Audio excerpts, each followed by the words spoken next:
Hello and welcome to another edition of Griffon Sports Insider presented by Mosaic Life Care. Well, it's snowing outside, it's cold, and that means we are right in the heart of basketball season, and the stretch drive is just ahead. And for our Griffon basketball teams, they completed another week on the road last week. And for Griffon women's basketball, it was a special week, winning in two places they hadn't won in over a decade.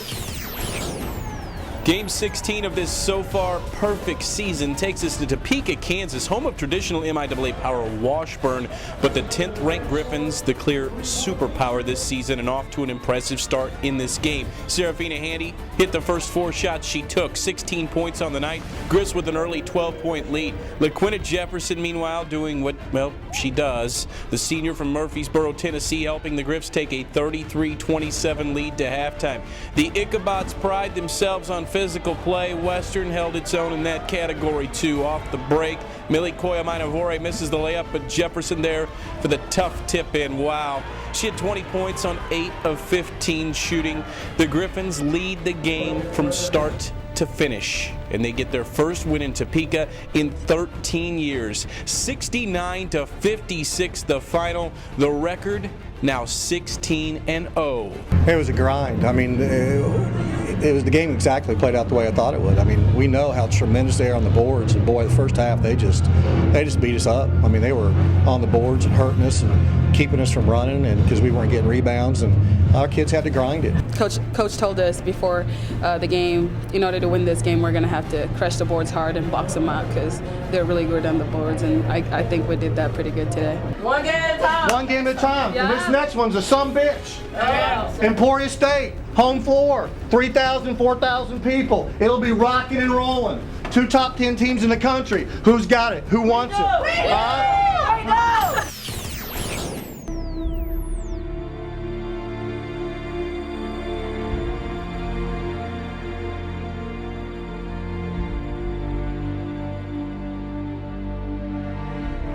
Everybody's got players today.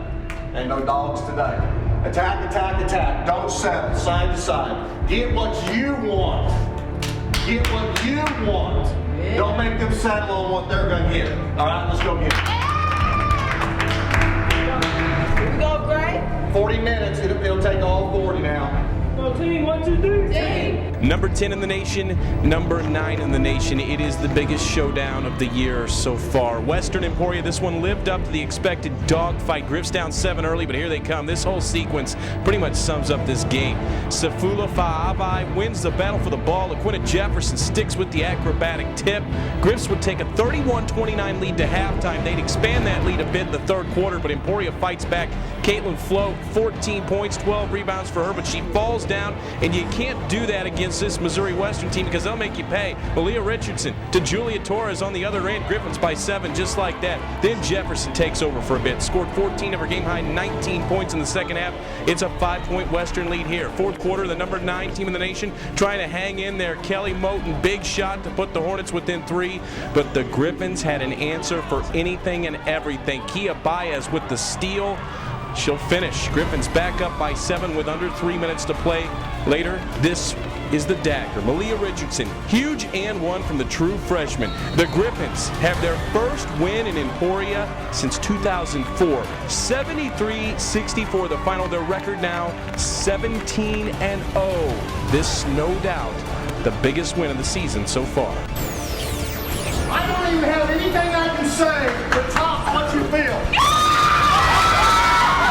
Hey, best defense in the country today. We already knew what we had to do. We know we're coming against a high-ranked team, a good offensive team. They're pretty much head-to-head with us. So we knew we needed to block out. We needed to be our best defense we needed to do. But at the same time, we didn't have to do anything special. That's what Coach kept telling us. We did good about making sure if they did get on a run, stopping it pretty quick and be on the court with all of our teammates. Like, we all encourage each other. If you have any doubt, just come and watch us play, and you'll figure out after that you shouldn't have no doubt about this team. If there was 3 games left in the season, I'd be down at the local tavern, saying we're close, but there's still 12 of these to go, and anybody can beat anybody in this league, and people get upset every day, and great teams have gotten beat. We've stayed away from it. I don't mean it's not going to happen. I hope it doesn't, but we've been good enough to stay away from it. But people are coming at you, and they come at us hard. Hey, coming next? Number 3 in the country's coming in next.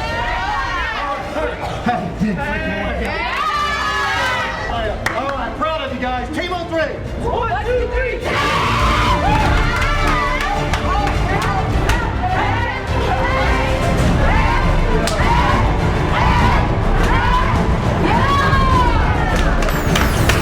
Now joined by the head coach of Griffon women's basketball, Rob Edmondson. Coach Edmondson, life's pretty good right now, but the schedule humbles you a little bit, doesn't it? We've played Washburn on their floor, successful.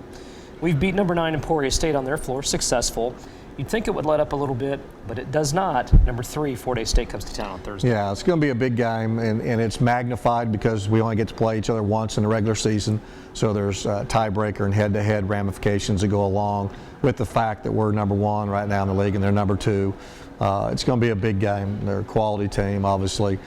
They're experienced with regard to playing in big games. They're a team that got beat out in the Elite 8 last year to go on to the Final 4, and so all those kids are back. So they're a very experienced team. So it's going to be a great game. Hopefully the atmosphere will be good for it. I think it'll be a lot of like going and playing in Emporia. It's just roles reversed. We get to play on our home floor and don't have to travel. So we're expecting a very tough game. Well, we mentioned their number 3 ranking. Now that we've been ranked for several weeks, we start to look at the national poll. We're up to number 5. And again, we've talked a lot about the national poll. It's essentially what the voters think of you. Yeah. The poll we're worried about is the regional poll. It didn't come out for about a month, but number 5 sounds pretty good, doesn't it? Well, it does, and and a lot of that's about ego. A lot of it's about making people aware of the transformation that's happened here. I know at the Division I level, a lot of times they track, programs and rate the biggest turnaround in 1 year, 2 year, 3 years. I would think that we would have to be pretty high on the turnaround from where it was 3 years ago to where we are now and being in the top 5 in the country. And our kids have so much to do with that, this group of kids and the effort they're putting into the season and the effort they're putting into doing what they're doing. But the exposure is great. Exposure helps you in a lot of things. It markets your program. It helps in recruiting. It helps our university.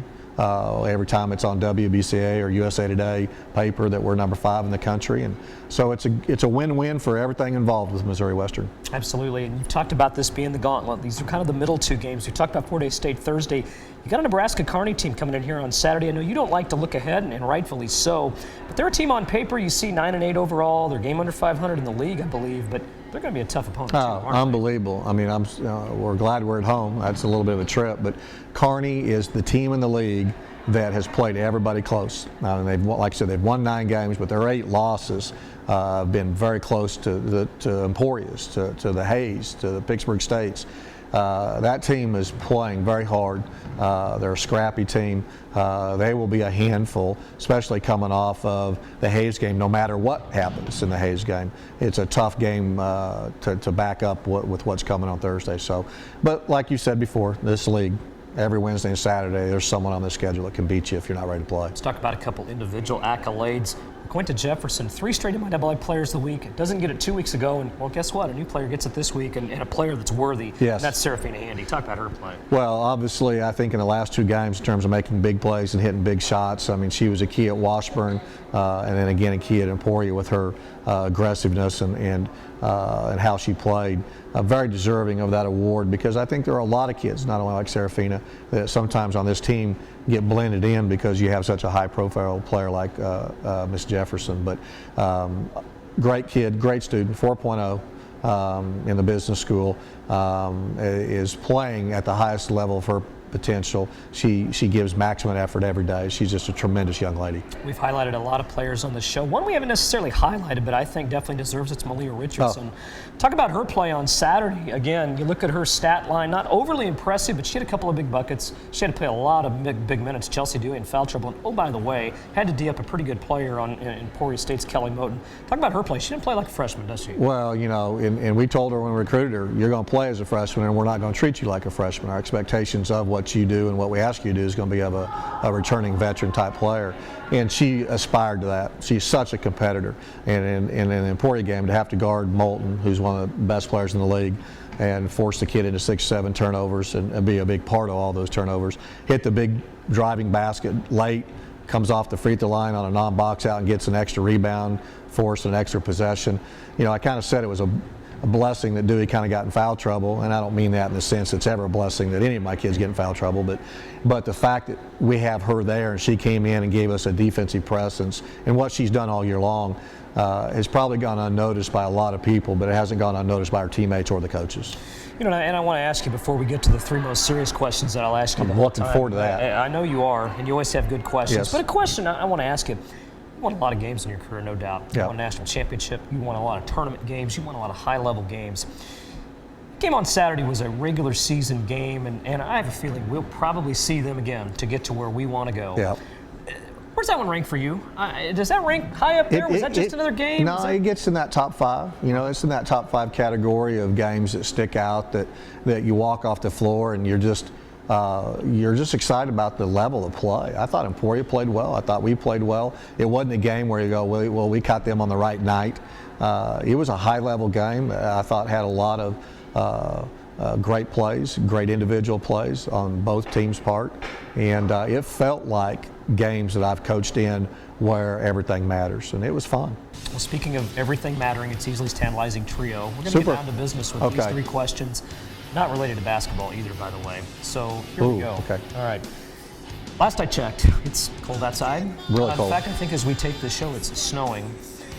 Does Rob Edmondson shovel his own driveway? I think we had that conversation off the air, but I'd like to hear the conversation on the air. I do. Okay. I do shuffle my own driveway. It's just a matter of not whether I use the snow blower or do it manually. And are you a manual guy? Well, you know, there's sometimes I like to go out, so it's good exercise. Okay. When it gets deeper, as this conversation is, then I switch over to the snow blower. Didn't own one until I moved to Missouri. You know, in Oklahoma, you don't. Oh, certainly. I don't know if they sell snow blowers. Ice scrapers and maybe some WD-40 on the windshield. I think that's all you got to do. Before too. Okay, so secondly, I've asked a lot of coaches this question. I don't think I've ever asked you this question. I'm really curious, okay? I asked Roger Smith a week ago what he was listening to on your iPod. On his iPod. I'm not sure you have an iPod, but let's just say you do. What would be playing on it right now? If I had one, okay, you know, to go along with my flip. So to be clear, you don't. To go along with my flip phone that I take a lot of grief on. If I was listening to music, my genre is very, very expansive. I can see that. I mean, Lil Wayne would be on there. Lil Wayne. Maybe some 50 Cent. Okay. Some 2 Chainz. Okay. But you're going to hear the Eagles. You're going to hear AC/DC. You're going to hear Foreigner and Journey. So I have some depth. Okay. Yeah. And finally, let's talk about depth. And I think I've kind of asked you about this before, but I'd like to know, especially with the holidays, did you have a good meal over the holidays? Oh, had more than one. Okay. You know, I'm trying to watch my weight. I've tried to lose some poundies this year, and I mean, it's, you know, when someone recognizes you were huge in a sweater vest, I won't mention the name of the person that made that comment that's not standing too far from here. Okay. But when hugeness comes into the phrase, you got to watch what you're doing. But over the holidays, I cut loose. You know, 'cause I'm a turkey eater, ham. Absolutely. I get after it. So I'm trying to get back on track. Well, Rob, we'll let you go because I know not only you have film to watch, you're probably going to go hit some spikes with the Griffon. Yeah, I got to get down. Well, I do some blocks for them. You know, I try to do some sets and some digs for them. I'm a team player. Versatile team player. Yeah. Rob Edmondson. We'll see you in the Fieldhouse this week. Thank Those you. will be big Appreciate ones. it. Hope to see you in the Fieldhouse this week as well. See you time.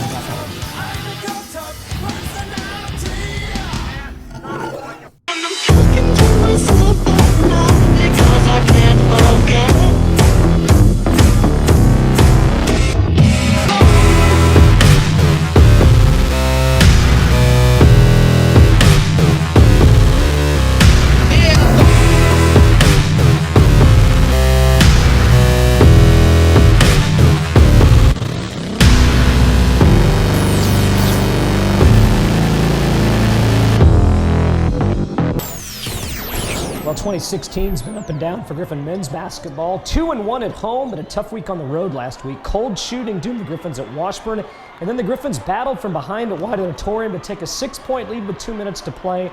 But a 6-point lead with 2 minutes to play is nothing in men's basketball. And the Griffons fell to Emporia State in the last seconds. Joined now by the head men's basketball coach, Missouri Western, Brett Weiberg. And Brett, let's look ahead to this week. We're back in the friendly confines of the Fieldhouse, a place where we've played well this year. And, again, a tougher week out on the road, but the way this league is, anybody can beat anybody anywhere. And you got two good teams coming in, Fort Hays State and Nebraska Kearney. It is going to be good to be back at home. We've played better lately at home. You've hit it right on the nose. I mean, Fort Hays, I've seen enough film now to know when they're playing well, they're pretty good. They're not overwhelming. I mean, they're not going to have overwhelming matchups versus their matchup versus our matchup. They are a pretty good perimeter shooting team. They have two power forwards that can play a little bit and do a good job being efficient and scoring and rebounding when they get the opportunity.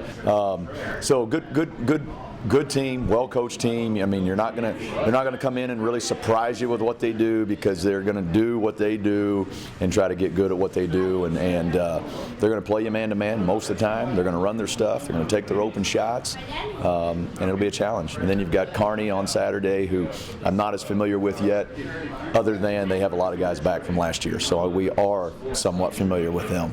And they've got a couple all-league guys, and we got a couple all-league guys. It'll be a challenge.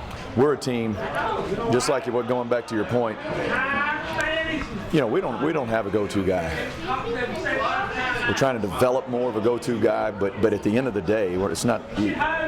We have to rely on each other. We're a team that is dependent on our teammates as any team in the league, and so it's so important for our guys just to make the right play, and then what happens happens, and that's what we're going to continue to preach, and we'll be preaching throughout the week and throughout the rest of the season. Well, Brett, I know obviously you'd like to be in a little bit better shape in the league, but I think the thing that's important to remember, and we've talked about this a lot, it is a grind. It is a 22-game league schedule, and you still have 11 games to go. And again, the goals this year, in theory, are still ahead of you, and I think that was to get a home game in the first round of the MIAA tournament. Still very attainable. You're exactly right. As a coach, we've moved on, and so we're getting our players ready to move on to play Fort Hays on Thursday at home, because we're at the halfway point. There are still a lot of games left to be played. We still have home games left to be played. We still have winnable road games left to be played,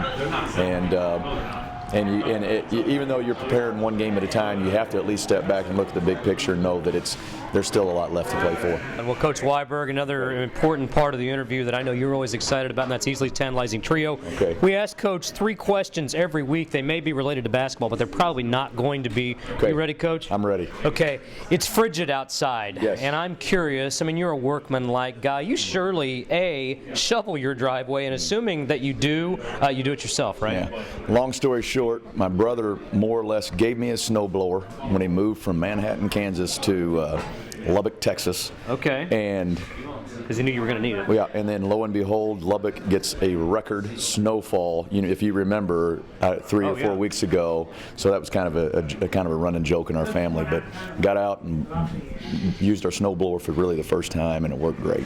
Brett, I'm curious, and I ask our coaching staff this a lot just for some content. And I know what I've asked you in a while. I'm curious what's playing on Brett Weiberg's iPod right now. Always YouTube. You too? Yeah. Okay. Always. That's an interesting answer. And thirdly, it's kind of that time of the year. It's award time. It's American Music Awards. It's the Golden Globes. The Academy Awards are coming up. I'm curious, do you like newer movies? And if so, what's the best one you've seen here in the last month, 6 weeks? I haven't seen very many. I keep hearing the one with DiCaprio. I think he's done an outstanding job. I haven't seen it, but that's one that I would want to see. We saw Star Wars over Christmas, and the kids love that. As much as I do love movies, I haven't seen very many in the last 3 or 4 months. Well, the other thing I know we love is winning. Let's get us a couple wins this week. That's head coach Brett Weiberg. I'm Brett Easley. Hope to see you in the Fieldhouse this week. More GSI presented by Mosaic Life Care returns after this.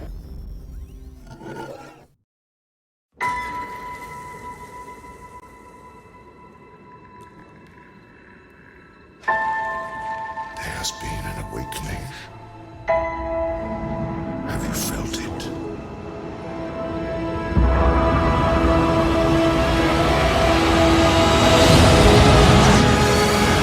stories about what happened.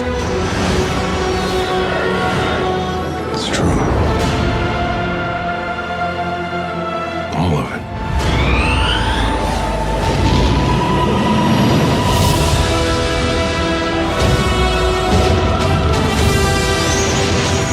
The dark side. A Jedi.